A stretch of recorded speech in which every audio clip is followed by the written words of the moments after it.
You know that one song you can't get enough of? Chances are it was made with a sample from Splice. Explore top packs made by your favorite producers, sketch out song ideas in seconds with Create Mode, and dive into a sample catalog that's so deep, it's dangerous. Find out why Splice is the industry's not so secret secret.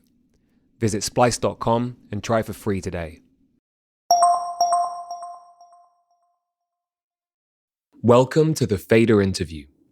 I'm Alex Robert Ross, editorial director of The Fader.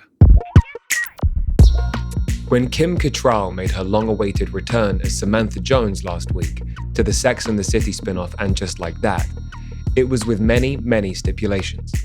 She would appear for no more than 90 seconds in a scene without any of her former co-stars, styled by Patricia Field, who did costumes for the original series almost 20 years ago. Not to mention the check, which has been rumored to be in the seven-figure range. Cattrall's rationale for all this, according to an interview with The Guardian, quote, "I don't want to be in a situation for even an hour where I'm not enjoying myself." Sadie Dupuis is 35 now, and she's trying to make better choices too. The Speedy Ortiz frontwoman wrote Kim Cattrall, the opening song on her band's new album Rabbit Rabbit, before that Guardian interview was published, but the song's title is an even better fit now. The first Speedy project in 5 years, Dupuis wrote it after escaping an unenjoyable situation of her own, her late 20s. Make no mistake though, Rabbit Rabbit is not a well-adjusted record. A few weeks before Rabbit Rabbit's release, Sadie spoke to The Fader's Walden about the books, musical partnerships, life changes, and premium TV actresses that helped shape the album's final form. A messy excoriation of traumas and bad decisions, at once catchier and more dissonant than any Speedy Ortiz record before it.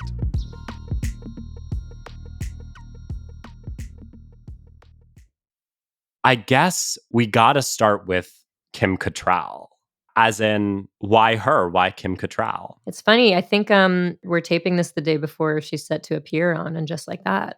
So before she had committed to doing this 1-minute scene where she brought back original costume designer Pat Field and negotiated all these things to make it as tolerable for herself as possible, she had very staunchly refused to return to the show, citing her treatment by fellow cast members, just that, she was old enough that it wasn't worth it for any price to tolerate uncomfortable work situations and interpersonal relationships.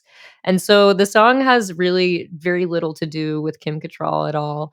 I wrote it in part after reading Jenny Haval's book, Girls Against God. The song kind of opens with a nod not only to that book, but yeah, it's about some of the trauma-informed decision-making that kind of got me to my early mid-30s, which is where I was when I was writing this record. And it's about feeling grateful for having survived not only bad circumstances, but my own stupid decisions, and feeling like it's, magical to get to be in this world where despite whatever horrors are happening, we get to be with one another. So choosing better decisions as I get older so I can continue to have more days on this earth. And so when I read all these Kim Cattrall interviews about no amount of money will bring me back to the show, which was a toxic work environment, it's like this kind of lines up with the sentiment of the song. I'm gonna make this a Kim Cattrall nod. And then of course she did say yes to the show, but on her own terms, damn it. That song also had a lyric that really jumped out at me the first time that I heard it, when you were like, "I'm not like other girls and I am." What's your take on like the not like other girls-ness of it all? Where do you fall? I think part of what I was trying to write in this song, and I think you're the first person who's asked about it, but in my lyrics, ever since I was in high school, I think I've been questioning my own relationship to my gender, whether I relate to any gender identity whatsoever. And that's true in the full Speedy discography. I can point to stuff on every record that is under a similar theme. And I think part of what I was ruminating on when I wrote this song is like, the reason I don't sit and think about that and come up with an answer for myself is because I'm processing all these other things from my past and just kind of trying to get through day to day. So in part, it was about not overthinking what I'm doing and who I am and driving myself insane with these existential questions, because it can pull me out of the magical things in the world around me if I get too focused on who I am in my relationship to myself. And yeah, I mean, it opens with a reference to that Jenny Hval book, but it's sort of a dual thing. The line is, "Girls are against God, but I'm not one."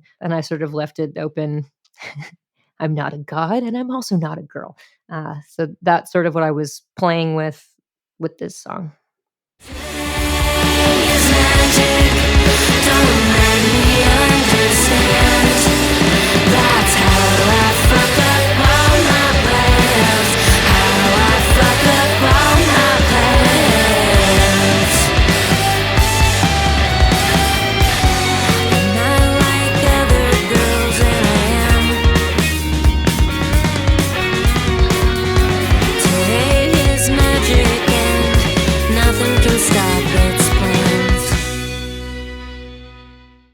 I noticed at a couple points on the album, you take these symbols of very traditional femininity and recast them as these like oppressive images, like when you talk about the lace of a petticoat around your neck. Oh, yeah, that's on the song Plus One. What is this story called? The Green Ribbon? Do you know this, like, urban legend ghost story? I think it's from the Scary Stories to Tell in the Dark books, but maybe it predates that. The ghost story is, like, this woman tells her beloved, "Never untie the lace around my neck," and I can't remember, boyfriend or husband or whatever, is so curious about it that one day he does remove the ribbon around the woman's neck and her head falls off. So that's a little nod to just a favorite urban legend. Someone tells you not to take off their neck ribbon, you better not.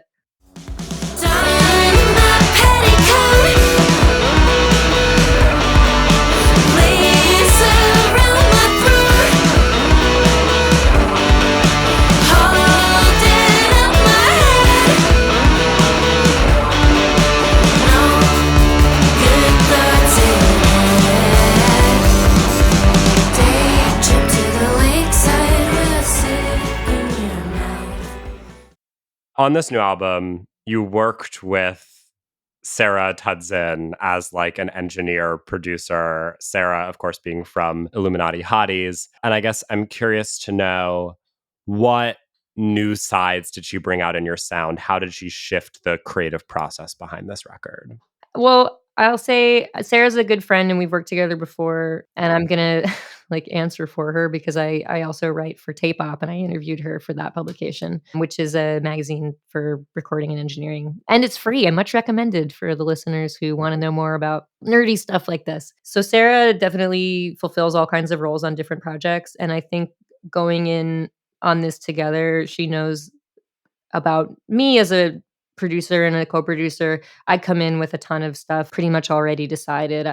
I try to come in with as drastically overstuffed a blueprint as I could possibly create at home because studio time's expensive, and if you don't know what you need to capture, it's a really easy way to get into a money pit that our band fund certainly could not have afforded after however many years of not touring. So even before we got into rehearsals as a four-piece, I had made demos where I was like, the drums should be, vaguely this. The bass should be vaguely this. Here's all the guitar parts I can think to write.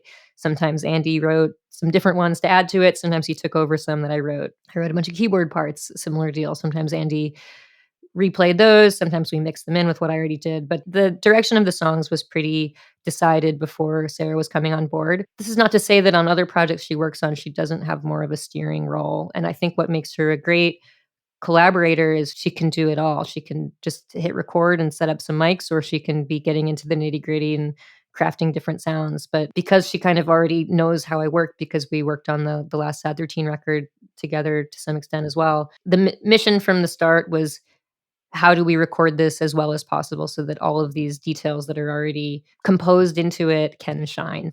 A lot of the places where her creativity could come through was in like, let's set up these 3 different amps and let's have 2 different mics on each of them and let's figure out the blend between those. It was definitely more in the technical world, which was great. And I think we have a ton of musical and other like artistic taste in common. So there's a pretty solid shared language there. So we're often going to suggest the same things to one another, which makes us a good creative team.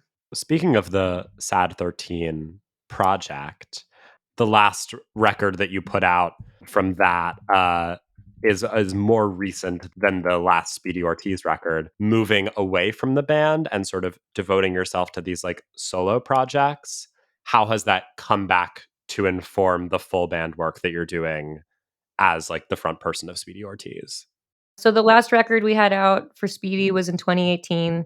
We toured on it pretty extensively, and then throughout 2019, while we were touring, I would just book studio time in different cities where we were going. For instance, we play a festival in San Francisco. I'll fly out 2 days early and go work in a studio. So that was kind of how the last Sad 13 record came together. It was very much like built around Speedy touring and stealing time where I could. And similar deal with the book I put out in the pandemic. It was written very much in the midst of Speedy touring and Sad 13 touring and just stealing time where I could to think of a different creative pursuit. I have in the past had a hard time tapping into creative mindset and energy while on tour. A lot of touring feels very rote. We're not staying in hotels, certainly not getting my own room. So there's not really space to sprawl out and try things and experiment, which is what I like to do when I'm working on production or writing. So I worked on these projects really like while Speedy was the priority. And then in the pandemic, there was no full band playing or tour. I mean, some people did, but that was not something we were up to. And so not only my creative pursuits, which were, the promo around the Sad 13 albums, a lot of live streams, not my favorite thing. And then editing my book. And then there was a reissue of the earliest Speedy Ortiz material, which had been solo home recordings, but I really went in and like remixed them to a pretty intensive degree.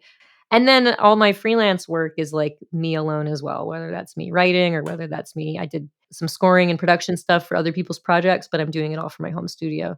So I really was very excited to get to come back to a more collaborative working relationship and get to work with my bandmates. And so what I do bring to it is I got a lot better at production and mixing in the pandemic because I had to. A lot of these sort of solitary tasks I got better at because that was the only thing to focus on.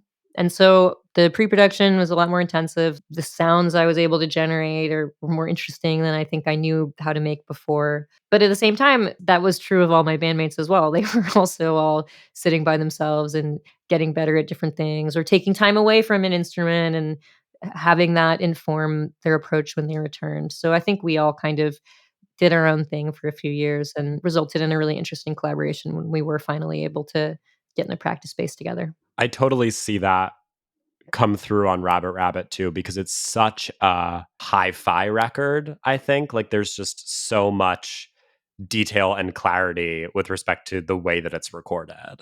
Yeah, we really and this is something that Sarah was incredible for, as well as David Ketching, who runs Rancho de la Luna. It was like every single sound, we'd go to the demo, we'd listen to how does the bass sound on the demo? Okay. What pedals will accomplish that? What combination of amplifiers?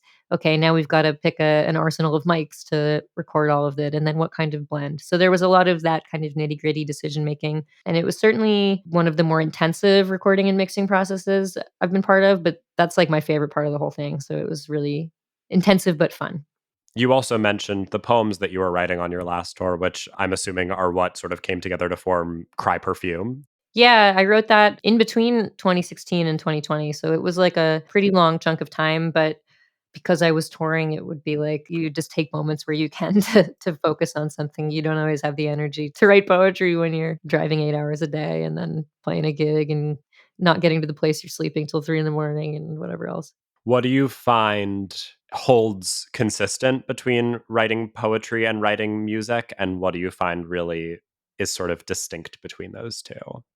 Poetry, it feels different to me in my process is it kind of contains its own music. So when I'm writing songs, I tend to do a tremendous amount of the arrangement and production before I've really done the lyrics. I might have melodic ideas, I might have some, like, syllables that I know need to go in a certain place, but I don't tend to write a whole thing of lyrics and then build around that. I kinda build all the stuff and then the lyrics are the icing. So, and when I'm writing a poem, I'm not writing to drums, I'm not writing to bass, I'm not writing to this synth part there. The poetry has to provide all of that infrastructure. So it really feels like more of an improvisatory form, even when I've spent quite a lot of hours editing it down and giving it that shape. It just feels like it provides its own music, it provides its own visuals, it has all of these other senses cooked into a stanza or a page or even a few lines. So that's something I really value it for. Crafting poetry to me feels like a visual art as well as a musical art, and of course, like the literary art is part of it. But yeah, you're really relying on the poem to provide all this infrastructural stuff that you don't have to cook into lyrics as much. A lot of pressure, but it's fun. Of the songs on the new record, Ballad of YNS sounded to me like it was really about not only the process of like creating art, but like of putting it out into the world to be consumed. What's the take on that you were trying to get across to listeners with that song? So I read this book, Red Comet, which is a very long biography of Sylvia Plath. It's 1,000 pages long. And I read this in December of 2021 when I was doing all the pre-production on this record and finishing up all the writing before I sent it to my bandmates to start rehearsal.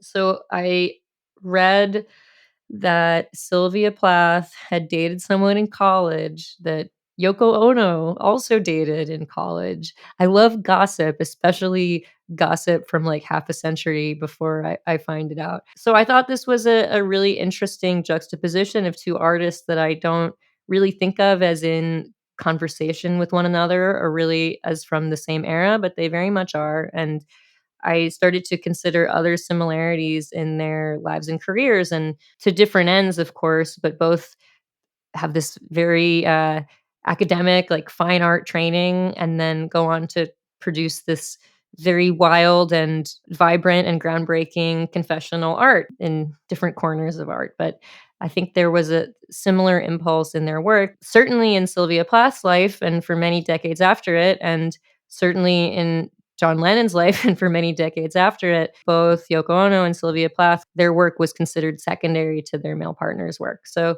I started to think about sort of a cultural shift that I witness now where a lot of confessional art produced by women or at least produced by non-men, there's this real emphasis on the confessional aspect of it and less of a interest in the craft aspects or the formal aspects. There's this real like focus not only on confessional art but on the confessional explanation of the art, and it feels more commercially valued than it was in decades prior in a way that feels strange as someone engaged in an artistic practice. So that was sort of my long-winded 9 things, intersecting, thinking about putting my trauma, my worst thoughts about myself into pop songs and then asking for them to be licensed for podcasts or whatever. There's a strangeness to creating work in this kind of late capitalist environment.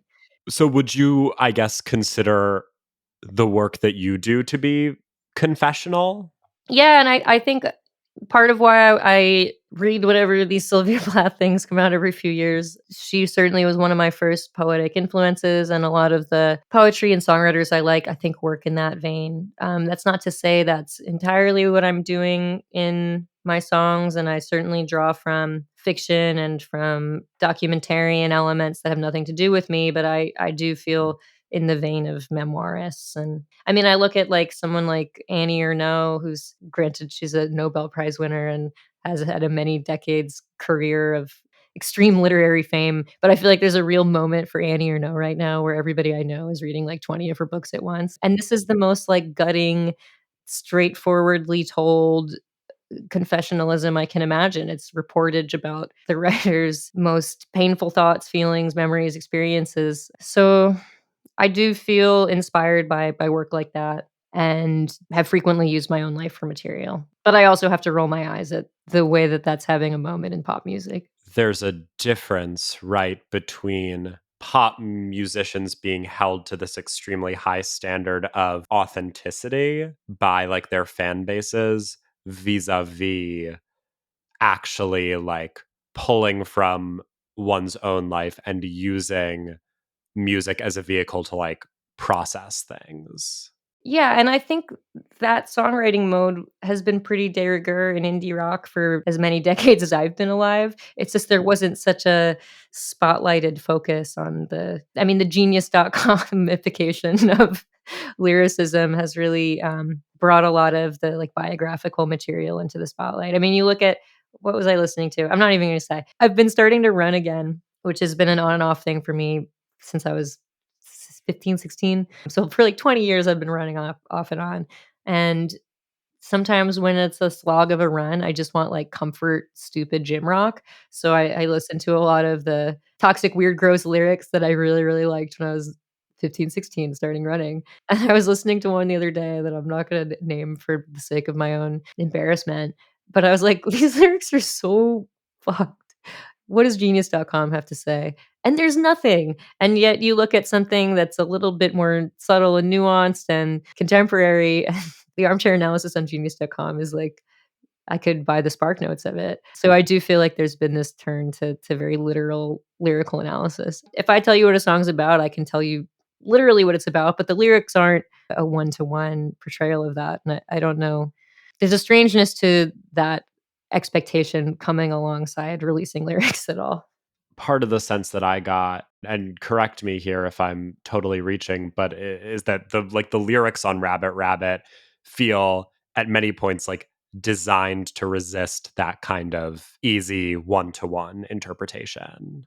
I think that's just my style at this point. I always really was drawn to lyrics that I had to reread and that I had to look up words in, and I had to look at for the 3rd time to understand how different parts of it intersected. Oh, this line in verse 1 is playing with this part in the bridge 2.5 minutes later. I really like connecting those kinds of dots as a listener and as a reader. So I think that has just been part of my writing style for so long. So even if there was like a conscious effort to resist the typical verse chorus structure, it's just like cooked in at this point because I've been writing since I was pretty little. I gotta swallow when it's in my face, rather than hawking out a spit take taste. Replace my predecessor overblown. No little bunny wears a rabbit skin coat. Feasting started me transforming, crawling out of my skin till I came up behind to clear. Flyby killer on the night sky, wings an invocation. Come on, baby, sting back. You've talked a lot about how the title of this album comes from this like mantra that you would repeat as like a sign of good luck. But in terms of connecting the dots, one thing that I also noticed was the ranch versus ranch lyric where you sing, "No little bunny wears a rabbit skin coat." I'm guessing there has to be at least some dual meaning behind the title that goes beyond that one explanation. Yeah, I mean, that lyric predates us naming the record this. I think I wrote that song in late 2019, or at least that lyric. I have a ton of, my voice memos is just full of like, I got out of the shower and sang one line into the phone 4 years ago. When it's time to write a record, I go through every single thing since the last time we made a record and write down the number and the BPM and the key signature of the lines or melodies that seem like usable. I think I worked on the demo when I was working on Rabbit Rabbit, which was not its title yet, on it was like my birthday possibly. So I'm a big fan of the birthday song. I feel like when you are just considering yourself getting 1 year older, it's a great place to reflect on the world and your place in it and how you're seeing things differently. It's a good state of the union address as a songwriter. This song Ranch versus Ranch was sort of written about similar to Kim Cattrall. I turned 33 and I am making much better choices than I was when I was 23, and I'm older and scarier in a good way. I just watched this Netflix show, or I guess it's a miniseries, Brand New Cherry Flavor, which was sort of this like 90s period piece, a lot of weird body horror, and the soundtrack is all like 90s soundtrack stuff. Like Folk Implosion is on it. It was like all the stuff that that you see in like kids, they now are bringing into Netflix shows to make them period pieces. So I kind of tried to write a song for a show like that. about getting older and scarier. And anyway, all this said, I hated the song when we were working on it. I did not want to put it on the album. I was like, the song that I like the least always becomes the most popular one. What if I circumvent this and we just skip this song altogether? My bandmates were like, no, we like this one. So I kept calling it disparagingly Spy versus Spy because it just sounded like like a spy soundtrack to me or something. And then when we were working at Rancho de la Luna and we were going to Sonic Ranch next, I think it was Andy who was like, we should call that Ranch versus Ranch instead of Spy versus, Spy versus Spy wasn't the real title. It was me making fun of the song. I think once it had that context, I could like it again. So anyway, the bunny wearing a rabbit fur coat is sort of now to return to John Lennon. This is the most times I've ever said John Lennon in one day. I feel like I'm doing some like I Am the Walrus shit on this song. It's part of why I didn't like. I'm just like, what am I talking about? This is just goofy word substitutions and that wordplay that was funny to me when I was writing it. Can this really sustain a song? I think having that lyric in there, and then Andy, my bandmate, who I just attributed that song title to, at some point asked me why I tweet Rabbit Rabbit on the first of every month. And I kind of explained where that comes from and that it's a good luck thing that people say when they first wake up on the first of every month. And I've been doing it since I was a little kid. And he's like, oh, we should call an album that sometime. And what he didn't know is that when I started working on this album, it was the first of a month. And I opened up a Word doc and typed Rabbit Rabbit up front. I was just like, making a joke in Google to myself. I was not seriously considering titling the album that. But then Andy said it and it all snapped into place.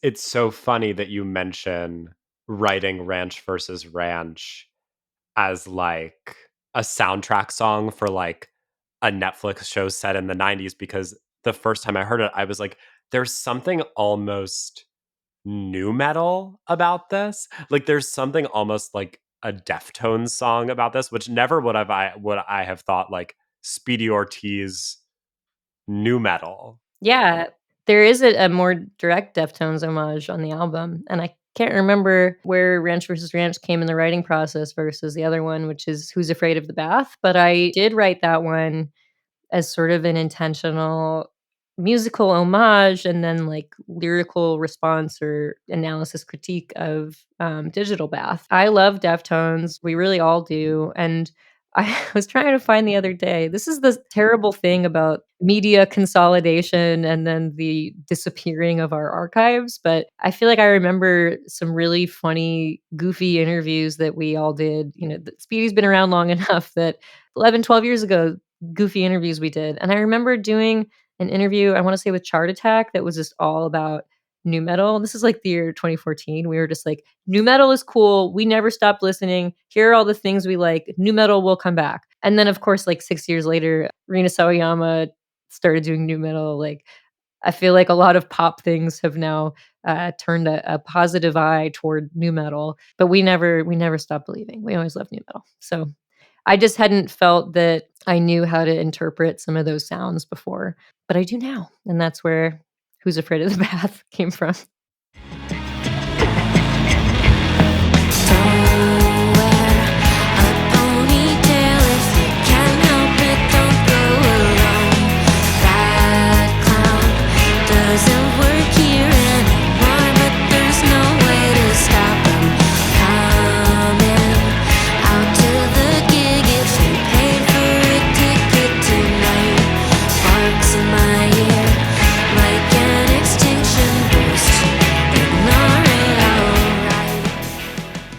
Who's Afraid of the Bath also reminded me of that Not Like the Other Girls lyric back on Kim Cattrall, because it felt very sort of like an anti-Manic Pixie Dream Girl anthem.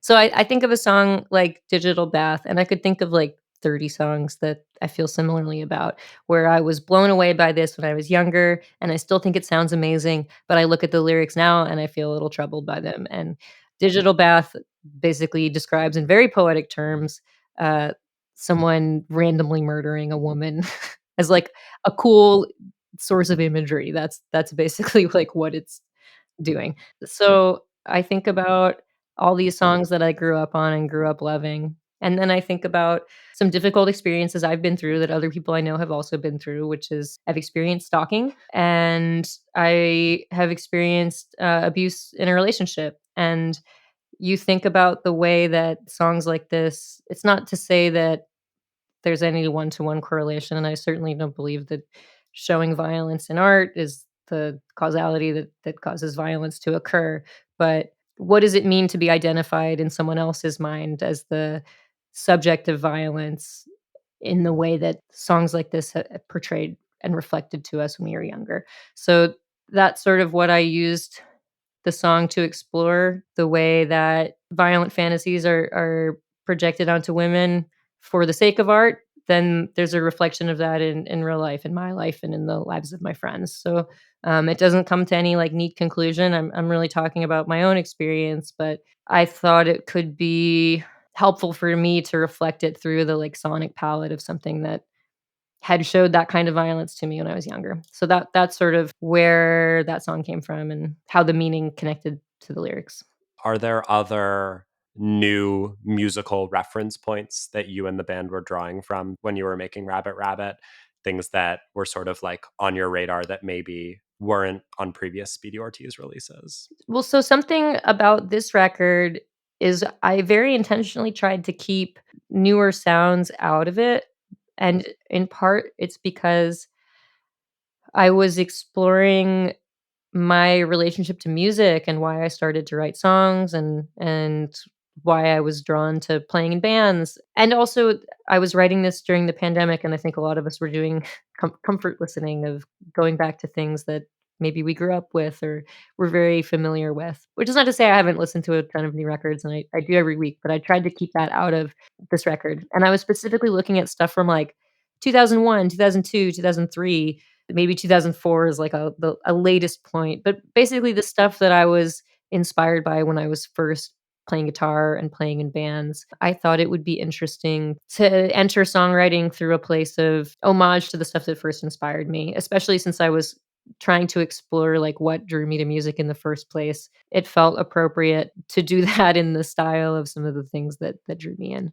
I was going back and listening to a lot of Mars Volta and Trail of Dead and Deftones, as we mentioned, and Queens of the Stone Age, which is part of why we wound up at Rancho de la Luna, Rilo Kiley, Cursive, some of the Saddle Creek bands, the stuff that I was really excited by when I first started writing songs. The more like Rilo Kiley, Saddle Creek end of the spectrum, I was feeling a lot of on this run of gentler songs towards the end of the album, which is actually like my favorite part of the record.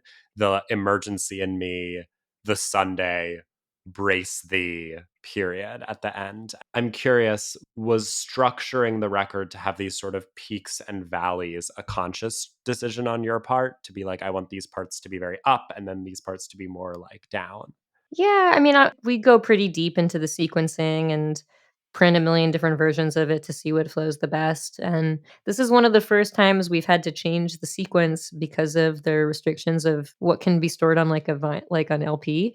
We switched Kitty and Who's Afraid of the Bath because we knew we wanted side B to open with Who's Afraid of the Bath, and there was like a 30-second disparity in length, so we had to push Kitty to the end of side A. This is neither here nor there. Yeah, we if I show you my notebook, I'm sitting in front of it, I have written out here, like, every single key signature. Like, often the verse is in a different key than the chorus, or there will be tempo changes, but I wrote down every single one that occurred and made a chart, and if there were too many things in a certain key, I'd, like, transpose it. So there's a lot of really finicky decision making going on even from day one of pre-production or yeah, like key tally. How many verses are in B or G sharp, and how many choruses, and if there were too many, I moved it around. I will put it out there. If you do things like this, see if you have OCD because I do. That might be your first tell. I like to explore all options, and we tried a lot of different sequences. I think what's fun about the two kind of quiet sounding ones going into one another, the Sunday, which is really very much about my relationship to music and why I started playing, and also questioning my motivations for playing, and but both songs really, like, why do I seek the validation of that playing music brings me? So Brace the I think what we all really like about that arrangement, it's slow, very intentionally so, as like an aggressive affront. So even though it's starting with this kind of arpeggiated acoustic, digitally glitching thing, it's so aggressively slow that when it does build to the louder parts, it just provides a lot of opportunity for like emotional expansion and like a heaviness to it. So we had a lot of fun filling that one out, and like a jump scare of a song where you think it'll be a second acoustic one in a row, and then it has like the heaviest riff and drums on the record.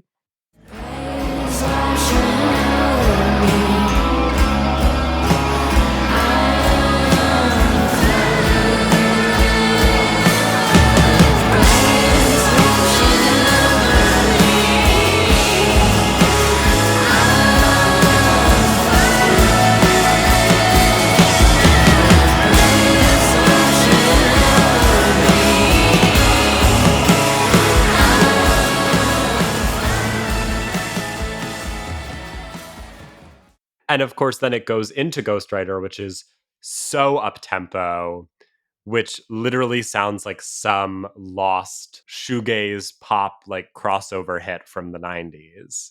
Yeah, that one cracks me up because it's one of the last ones I wrote for the album, and my partner is in the band Cloud Nothings, and I think despite some like forward facing similarities, our music and our processes are so different. Everything about our writing processes is like, and considerations around songwriting is very, very different. And when I wrote that song, I was like, haha, like this kind of sounds like one of your songs. I feel like a lot of Dylan's lyrics are, there's like an optimism to them, even when he's screaming or, it's really heavy. There's frequently this like optimistic outlook that things can change or get better, or, even when, yeah, especially his later songs. And I feel like that's frequently not my songwriting mode. My mode is like, how the fuck am I still alive? Why do I think and do these horrible things to myself? There's like a darkness and a rage to my lyricism. And yet this song is about me grappling with that darkness and rage, and trying to move past it for the sake of productive change to the world. It feels more optimistic than a lot of other Speedy stuff. And so my joke to myself in calling it Ghostwriter, again, we look at like musicians whose artistic output was sort of overshadowed by their more popular male partners. Look at like the whole records where people are like, Billy Corgan ghost wrote that whole record, or Kurt Cobain ghost wrote that whole record. I'm like, oh, this is like the song that Cloud Nothings ghost wrote for Speedy. So that's how it got that title. Obviously, there's a statement being made there in choosing to end the album on, I guess, like the most optimistic note, even if it is maybe a bit out of character for you. That's right. Making better choices as we get older. You can't be angry 24 hours a day. You could, pick 23 and then take a bubble bath. I just read, or I didn't finish it yet, but I'm reading the China Mieville book called A Spectre Haunting. That's sort of like a recontextualization of the Communist Manifesto. But it kind of ends with this like really great thing about how hate and love are so connected, and that to make any kind of lasting change and to be in struggle for a better world out of love is like driven frequently and powered by hate, and movements that result in good things out of love for community are frequently powered by hate. So that made me feel a little bit better about my sentiment in Ghostwriter. I'm like, yeah, I can be angry. I do it all for love. That was Speedy Ortiz's Sadie Dupuis talking to the Faders' Walden Green. Speedy Ortiz's new album, Rabbit Rabbit, drops this Friday, September 1, via Wax 9 Records. The Fader interview is engineered by Tony Giambroni. The executive producer is Alex Robert Ross, and the associate producer is Raphael Helfand. We'd like to thank Loughton Audio for providing our microphones. You can find them online at lautenaudio.com. And we'd like to thank James Ivey for providing our intro music. If you enjoyed today's episode, we'd appreciate if you left a 5-star rating and review. And keep an eye on thefader.com for essential music news, interviews, and essays. We'll be back soon with another episode of The Fader Interview. Goodbye until then.